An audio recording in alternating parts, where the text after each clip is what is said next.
یہ قرآن ایک بابرکت کتاب ہے جسے ہم نے آپ صلی اللہ علیہ وسلم پر نازل کیا تاکہ لوگ اس پہ غور اور فکر کریں اور تاکہ اہل فہم اس سے نصیحت حاصل کریں۔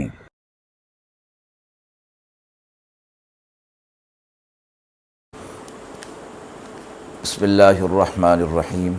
السلام علیکم ورحمۃ اللہ وبرکاتہ۔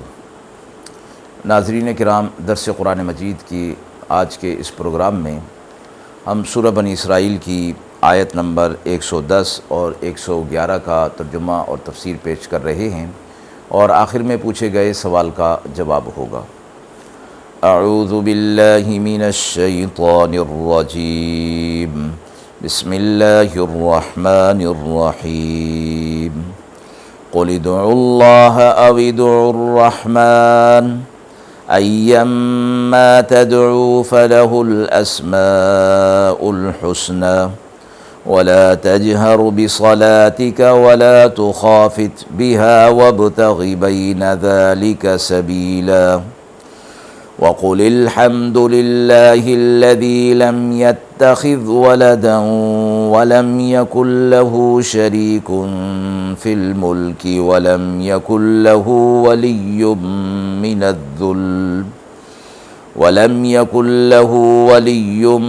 من الذل وكبره تكبيرا۔ آیات مبارکہ کا ترجمہ ملاحظہ فرمائیں۔ آپ کہہ دیجئے کہ اللہ کہہ کر پکارو یا رحمان کہہ کر پکارو، جو بھی کہہ کر پکارو گے سو اسی کے سب نام ہیں بہترین، اور پکار کر مت پڑھو اپنی نماز اور نہ چپکے اور اس کے درمیان میں کوئی راستہ کر لو، یعنی اعتدال کا، اور کہہ دیجئے کہ ساری تعریفیں اللہ کے لیے ہیں جو کوئی اولاد نہیں رکھتا اور نہ کوئی اس کا شریک ہے اس کی سلطنت میں، اور نہ کوئی اس کا مددگار ہے۔ ذلت کے وقت پر اس کی بڑائی بڑا جان کر کی جائے۔ مذکورہ آیات سورہ بنی اسرائیل کی آخری آیات ہیں، اور اس سورت کی ابتدا بھی اللہ تبارک و تعالیٰ کی توحید کے بیان سے ہوئی تھی، اور ان آخری آیات میں بھی اللہ تبارک و تعالیٰ کی توحید پر اسے اختتام کیا جا رہا ہے۔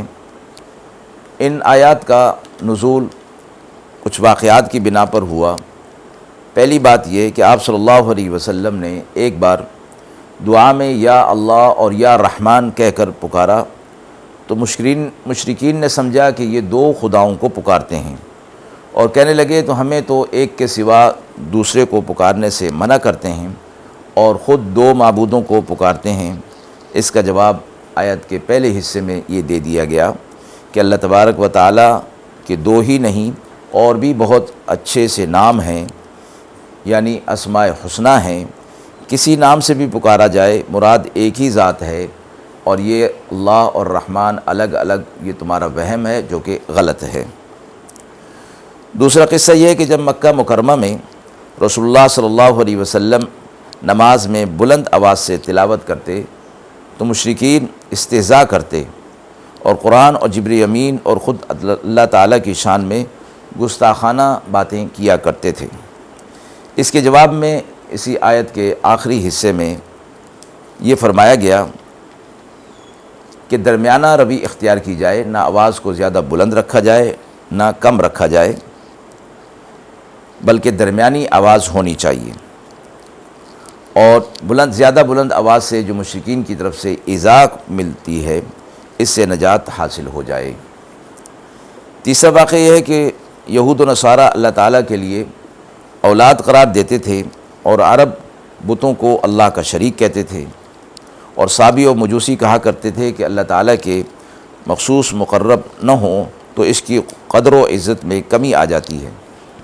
ان تینوں فرقوں کے جواب میں آخری آیت نازل ہوئی جس میں ان تینوں چیزوں کی نفی کر دی گئی کہ نہ اللہ تبارک و تعالیٰ کی کوئی اولاد ہے، نہ اس کا کوئی شریک ہے، اور نہ ہی اگر اس کے ساتھ کسی اور کو نہ ملایا جائے تو اس کی عزت کے اندر کوئی فرق آتا ہے۔ اس آیت میں یہ ہدایت کی گئی کہ کوئی انسان اللہ تعالیٰ کی عبادت و تسبیح حمد کرے، اور اپنے عمل کو اس کے حق کے مقابلے میں کم سمجھنا اور قصور کا اعتراف کرنا اس کے لیے لازم ہے۔ یعنی تسبیح اور تحمید کرتے ہوئے، تعریف کرتے ہوئے اپنی عاجزی اور انکساری کا اظہار کیفیت میں بھی اور حالت میں بھی ہونا چاہیے۔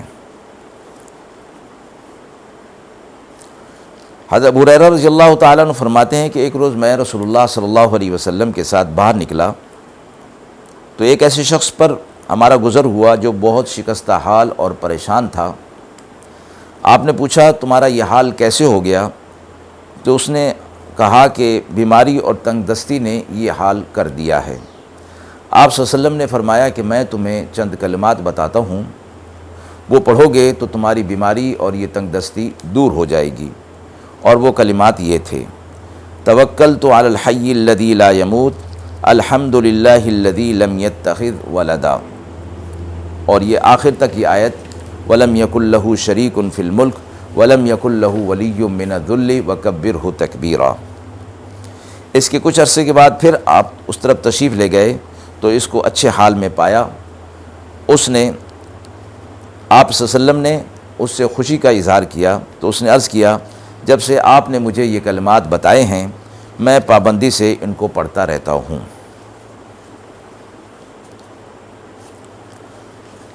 آیت کے حوالے سے سوال پوچھا گیا ہے کہ تلاوت کا ادب کیا ہے؟ ایک حدیث میں رسول اللہ صلی اللہ علیہ وسلم تہجد کے وقت صدیق اکبر اور فاروق اعظم رضی اللہ تعالی عنہ کے پاس سے گزرے تو صدیق اکبر رضی اللہ تعالی عنہ تلاوت آہستہ آواز سے کر رہے تھے اور فاروق اعظم رضی اللہ تعالی عنہ خوب بلند آواز سے تلاوت کر رہے تھے۔ رسول اللہ صلی اللہ علیہ وسلم نے صدیق اکبر رضی اللہ تعالی عنہ سے فرمایا کہ آپ آہستہ کیوں پڑھتے ہیں؟ تو انہوں نے فرمایا کہ مجھے جس کو سنانا ہے اس کو سنا دیا، کیونکہ اللہ تعالیٰ تو ہر خفی سے خفی آواز کو بھی سنتا ہے۔ آپ نے فرمایا کسی قدر جہر سے پڑھ لیا کرو، یعنی تھوڑی آواز بڑھا لو۔ پھر عمر بن خطاب رضی اللہ تعالیٰ عنہ سے فرمایا کہ آپ اتنی بلند آواز سے کیوں پڑھتے ہیں؟